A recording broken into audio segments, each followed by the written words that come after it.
Hello, everybody. Hello. We are live. We are live. So let's make sure that we're sharing on our phones, that we are live, because it's super important, because sharing is caring.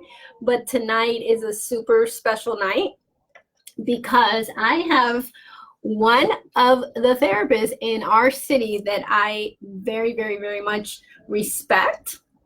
It's very, very hard to share while I'm talking. Yes. So we're having the same challenge here. Two things at the same time. So, but I wanted everybody to meet you, and especially since so many things are happening. It's not working on my phone, so it has died. I'm in. So you're in. You're in, in. like Flynn. I'm okay. officially in. So, so everybody meet Dr. Stephanie May. She is a colleague and a friend, and the person that I send people to, because a lot of you come to our space and you tell us, my child doesn't listen. They never listen. And I have tried everything. And then, we sit down in a consult and I start discussing things with you. And usually when a child doesn't listen, the top 4 reasons are this. 1, you don't have consistency in how you respond to them. Your routine is a little too flexible, and you don't have teamwork with the caregivers that care for your children. And part of your teamwork is the other parent, a nanny, a teacher, a coach. Now, when I find out that there's lack of teamwork, that becomes the big ginormous culprit of a child not listening or having challenging behavior, which is sometimes your child will become the problem if your marriage is in trouble, because somewhere along the way the child figures out that when they are naughty, the two of you unite and deal with them. They're so wise. And they're so wise, aren't they? So that's the listening and the challenging behavior. Now, I am perfectly comfortable helping everyone as it pertains to looking at the child and wondering, okay, the teamwork is off, and kind of helping you try to continue to co-parent. But I have 0 patience for the beautiful holding of couples relationship. Yes. Yes. And that is when I say, you may want to call my friend. We will do the parenting here. We will help your child no longer become the bad problem so that they can save your marriage. And let's have Miss May right here handle the two of you. And I want to know, first and foremost, what are the top challenges that you find walk into your office as it pertains to relationships? Well, I think one of the reasons that we do work so well together is because I have such great respect for what it is like to parent together, whether you are married or not married. And so one of the things that I get to see a lot is, of course, parents are saying, we are absolutely underwater. We are in survival mode at this point. And so what that really means is that they have just moved way down on each other's list, and they are getting the worst of each other at the end of the day. Yeah. And so a lot of couples actually feel really sad because they miss each other. They know that it isn't good for their relationship, but what's happening is they're really not giving each other their best. And so at that end of the day, people have a short fuse, and what they really are asking for is, please help us talk to each other when our emotions are really high. Please let us know what could we do to, number one, connect with each other, but also get through some really difficult conversations that sometimes need to happen right at 9:30 at night when you have 30 minutes and this much energy left in your tank. Super, super challenging. So that's one of the top things that couples are asking for when they make it over to me. I know you get that. I know you get that. Because, guys, if you feel like your child is sucking the life force out of your body, they are. We agree. They are. Yeah. And what you just described so beautifully is what Dan Siegel calls the window of tolerance, right? Mm-hmm. When we have to measure where our window of tolerance is. And in parenting, sometimes your window of tolerance is so small that that's when you end up screaming at your child, or that's when you end up giving in to a tantrum, or that's when you can't hold the routine because you're just like, oh, I can't, right? But you're right. After you've done that for 3 hours from 6 to 9, then what happens to you and your lover? And what happens to you and your partner? Exactly. And so one of the things that we talk a lot about when couples come into my office is not only what is really that window of tolerance that you just described, but also what might be some of the other feelings that are bubbling up underneath the surface that lead people to literally blow. Literally to blow. Yeah. And so we really want to look at two things, right? How far did I push myself today? Did I go beyond my limit? And I think a lot of us as parents recognize that. But the thing that I really spend a lot of time on with my moms and dads is what else is really in the space for you? Like, what was it about that tipped you? And what really creates the most intimate relationships and partnerships that are really working is when the mom and the dad, or the mom and the mom and the dad are really willing to look at themselves and to know themselves in such a conscious and deep way. Because something Lina always says is when a child is born, what happens?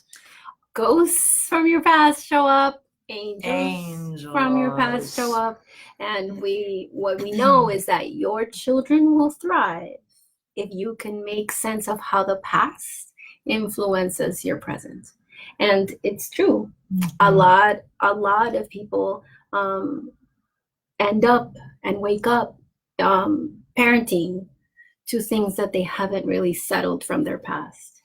Yeah, actually, when I work with couples in relationship work, we have studied this really carefully. And what we actually think is that when we have an upset with our partners, we actually think it's about 80 to 90% actually from the past, and only 10 to 20% something that's happening in the present moment.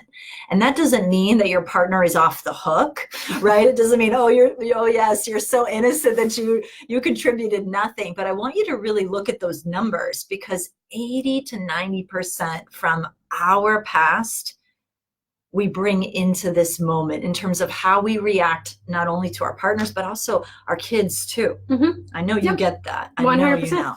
100%. And I always tell the parents that I work with, if it's hysterical, it's historical. Oh, I have that one too. If it's hysterical, it's historical. Put that somewhere. Right. So always, yes, something in the present is triggering an association from the past. And the other thing that is really important, I think, for parents in particular, and why I often tell couples, listen, I want you to work on your relationship. Again, we can talk here and think about routine and think about rules and think about your family's values, but this unit right here is going to model and teach your children about their future relationships. Because the first intimate relationship that we have is the one that we have with our caregivers, right? So it is so important to manage and clean up the mess and the crud that is around your relationships, especially your romantic relationships, because believe it or not, you are doing that also with your child. So I often, when they finally agree to give you a call, when you guys finally agree, and I keep telling you, I am not doing couples. You guys like to lie to yourselves that I'm doing couples. It's because the parent finally understands, oh, I'm contributing something here too. And I always tell parents, I hope that your child is a 3.0 of you. So yeah, right? Don't you? Yeah, I did too. yeah. So Dr. May. Yes. What are 4 4 things that we can give to those that are listening to us right now. Yeah, I do. I want to share that, but let me respond to something that you just said, right? So this type of couples counseling that I'm certified in is something called IMAGO. And what IMAGO actually stands for is image. And what this approach has really taught me, and I hope will teach you, is that you formed an image of relationships when you were a child. And then you went out into your world with like this little internal radar detector of what home is. And of all the millions and billions of people out there, your little radar detector went off when you found home. And you might be thinking, no way, my partner is nothing like my mom or my dad or my caregivers. But I promise you, if we were to write this out and sketch this out on paper, what you would find is that you were attracted to the positive and negative qualities of your caregivers. And that means your little people are going to be attracted to the positive and the negative qualities in you and your partner as well. So yeah, this work is really, really a critical part of their success. Yeah. So that we work on us. Right. So let's get back to your question, right? Because we all know that the fuse is short. Emotions are high because it really does take a lot to parent together. And so when our emotions are high, I always say our intelligence is low. And so what I love about this IMAGO approach is that they have studied for 30 years the 4 key tools we want to use. And so anytime I start thinking to myself, well, I know better and I don't have to use this and I can wing it and I'm too tired to use the tools, I always am reminded of what a mistake, listen to me, what a mistake it is, right, to vary from the tools I'm about to share with you, okay? So we've got 4 key tools. And this is perfect because it's really been studied with 2 different kinds of people. What we really look at in this IMAGO approach is that typically one person is what we call the emotional maximizer. Right here, emotional maximizer. Is that the person that feels the most? The person that feels the most, and that is the chaser in the relationship, right? So we're pursuing. So in terms of fight or flight, we're the fighters. And then there's the emotional minimizer, which is the person who's probably going to avoid or isolate and really doesn't like confrontation at all. And these 2 different styles attract each other. What about the logical one? That falls under the logical, the one that uses logic? I would say uses logic would probably be more of the emotional minimizer. It's like, let me push those emotions down and let's be logical, right? Don't get too emotional here. So this approach has been studied with these 2 different styles. I hope you're connecting to what I'm saying right now. You're already saying, I know what I am, right? Maximizer, minimizer. And so this approach is really about what are the steps to use to honor both different styles. So what if you're both? Yeah. Well, we're all both, but we tend to yeah. Oh my God, did you it just blew my mind. Right?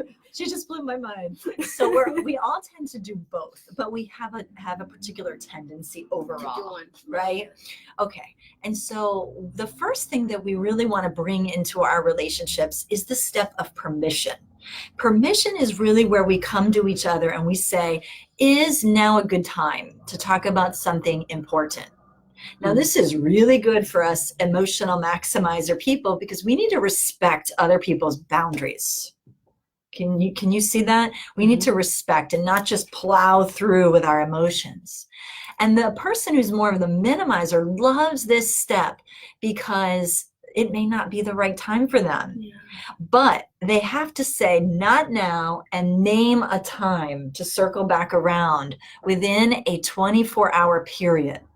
So permission is the first step whenever we have something important going on, okay? Go ahead, you want to stop there? If you have an adolescent at home, you may want to try this one. Great point. Is now a good time? Is now a good time because so many times we intrude in our teens because of our fear, which is what I find a lot of couples end up doing, that like plowing into talking to the other person because you're showing up in so much fear. It's so true. So it's such a respectful conversation to put into your family's space and to teach people it's okay if it's a no, follow up with a time for later. Okay. My kids are so funny. They'll say, Alexa, set a reminder for mommy to circle back around with me, right? So there's no getting off the hook there. Okay. So let's go to step number 2. And step permission is number 1. Step number 2 to creating a really intimate relationship is we want to listen in a different way. And this is called mirroring. Now, therapists are experts at mirroring. So what did you just hear me say, Lina? What I heard you say is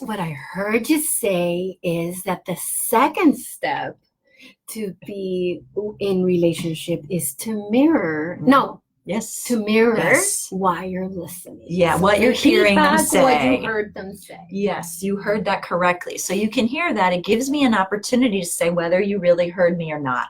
And we know that couples make big mistakes because we don't listen. And so my husband might say something to me like, gosh, honey, I noticed that you didn't clean the pans in the kitchen. But how my ears hear that is, oh, you think I'm not doing enough, right? So we really want to get better at what we're hearing each other say, okay? Yeah. Good? Yes. So let's go on to step number 3. Step number 3 is something that was Oprah's biggest takeaway from her 25 years on TV, which is the V word, which is the V word. Validation. Okay, not that V word. Validation. I was thinking in Spanish. You see me to be seen. Yeah, because I was thinking that no matter how, I love it when she said that. That was beautiful. No matter how much celebrity or how minimal, they always asked her, was that okay? At the end, that everyone wants to be validated. Exactly. And so this is a big one for relationships because what people often feel is that what they're thinking or feeling is crazy. And so when someone says, I just heard you say that you're feeling really frustrated about the kids tonight, and that makes sense to me because it has been a long day. That goes a long way in relationships to be validated. Yeah. And so the very last tool that we want to give you in IMAGO, and I practice all 4 of these steps again and again and again with people that come in and work with me, is the step of empathy. And the step of empathy is something I know you talk a lot about from parent to child is don't say anything until you empathize with what they are experiencing. Yeah. So what's something that you would say to your parents a lot about that? Well, it's this whole idea of sitting in the dark with your child, right? So, because for emotional intelligence is being able to label an emotion, tolerate the emotion, and then recuperate from the emotion. So a lot of us as parents forget the tolerating part, and that our children, actually, no matter the age, need us to tolerate. Now in relationship, it's different. Our partner doesn't necessarily need us to be there for us to sit through tolerating. But so what I always tell parents is like, label what they're feeling. That's it. Right? That's it. To label what they're feeling. You're really frustrated. That goes a long way as well. I didn't give you my phone. But mommy keeps you healthy and safe. And then that's it. And then let them be frustrated. And that's really hard to do with our partners.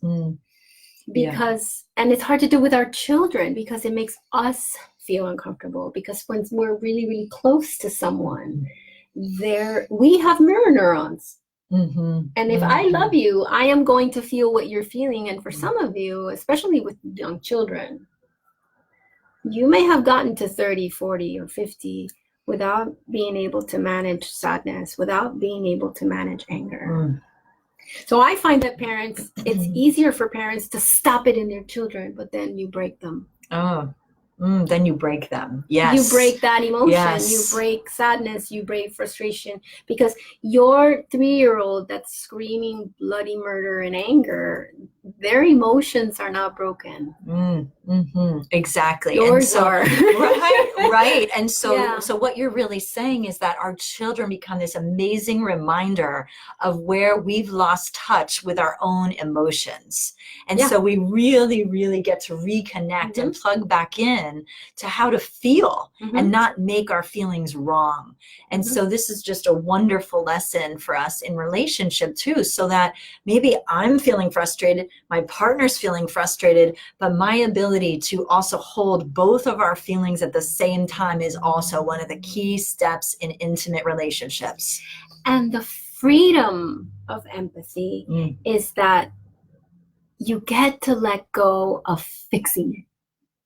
Oh God, that's so good. Right? That is so good. Freedom of being, you don't have to fix it. You don't have to fix it. The freedom of being empathic with your partner or with your child is that you don't have to fix it, right? It's okay that you're not letting your child play with the phone. It's okay that you're making your child brush your teeth with your partner. You know, it's okay that your partner is frustrated. And let's figure out, okay, how did I step on your toes? Would you say that? Yeah, that is so true. So what I always say to my couples is, first, we want to dissolve the emotions that are there. And once the emotions are settled and our intelligence starts to re-engage, because like I said, when emotions are high, intelligence really is low. So once the intelligence starts to re-engage, then and only then can we start to consider problem solving together.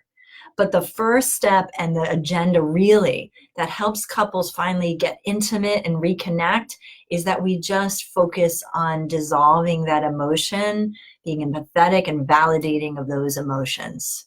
Yeah. So that's my 4 steps. So permission, mirroring, validating, and empathy. You got it.